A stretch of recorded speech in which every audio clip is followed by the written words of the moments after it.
नमस्कार, जय Hind. Independent Schrodinger equation को आज सोल्व करने वाले हैं। एक कण के लिए श्रोडिंगर की काल अनाश्रित समीकरण हिंदी में इसे बोलते हैं और इंग्लिश में बताना है आपको इंडिपेंडेंट श्रोडिंगर इक्वेशन।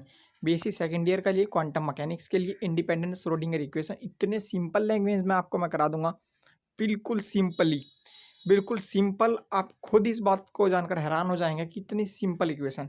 तो आपको सबसे पहले वैल्यू याद करनी है साइन की। साइन की वैल्यू होती है A sine 2 pi x upon lambda. Equation number 1 डाल लीजिए, ठीक है। इक्वेशन नंबर 1 डाल लीजिए, sine is equal to A sine 2 pi x upon lambda. इसको आपको कम से कम 3 बार बोलना है, 3 बार आप रिपीट कीजिए। ए sine 2 pi x upon lambda, A sine 2 pi x upon lambda और A sine 2 pi x upon lambda. अब यहाँ पर वैल्यू लिखना है। यहाँ पर साइन क्या है? साइन यहाँ पर एक फलन है, यहाँ पर साइन एक फलन है और इंग्लिश वाले भी समझ लीजिए। और ए क्या है? ए मैक्सिमम आयाम है और लैम्डा जो आपकी तरंग दैर्ध्य होती है। लैम्डा की एक बहुत अच्छी क्वालिटी है कि लैम्डा जो है वो पहले से ही आप 10th से पढ़ते आ रहे हो तो लैम्डा तरंग दैर्ध्य ही होती है, ठीक है।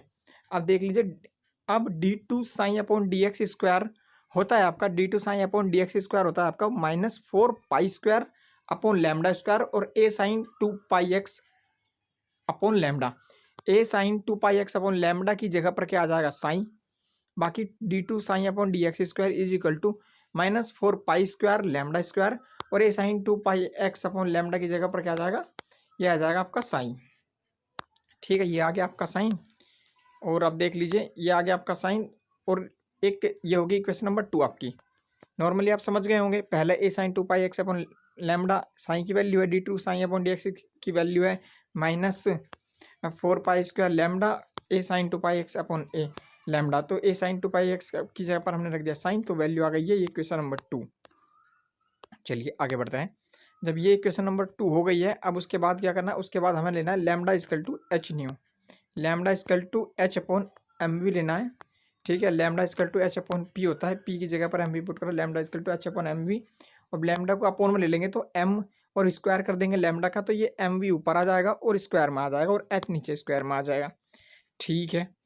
तो अगर हम इस तरीके से भी इसको लिख सकते हैं 1 अपॉन लैम्डा स्क्वायर, 2m को अगर हम बाहर ले लें और अंदर 1 अपॉन 2 एम वी की स्क्वायर अपॉन एच स्क्वायर ले लें और इनको अगर हम ओपन करेंगे तो वापस हमें ये मिल जाएगा। तो बिल्कुल टेंशन लेने की जरूरत नहीं है, इस तरीके से भी हम लिख सकते हैं। क्यों लिख सकते हैं?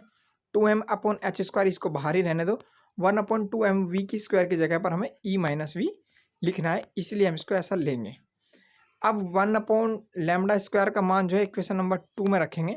जो ये लिखड़ा है मान, जो ये मान निकला आपका, आपका जो है 1 upon lambda square 2m upon H square E minus V का मान आपको इक्वेशन नंबर 2 में आपको ये पुट करना है। तो वैल्यू को इक्वेशन नंबर 2 में पुट करेंगे। पुट करने के बाद आपका आ जाएगा D two sine upon D X square -8 pi square M H square E minus V sine. ये तो आपको याद भी करने की जरूरत नहीं, क्योंकि श्रोडिंगर की जो इक्वेशन है वो नॉर्मली लास्ट में यही आती है, D two sine upon D X square 8 pi square M E minus V sine upon में एच स्क्वायर। तो ये आपकी श्रोडिंगर इक्वेशन आपकी प्रूव हो चुकी है, ठीक है। Schrodinger equation, independent Schrodinger equation आपकी प्रूव हो चुकी है, ठीक है। जय हिंद।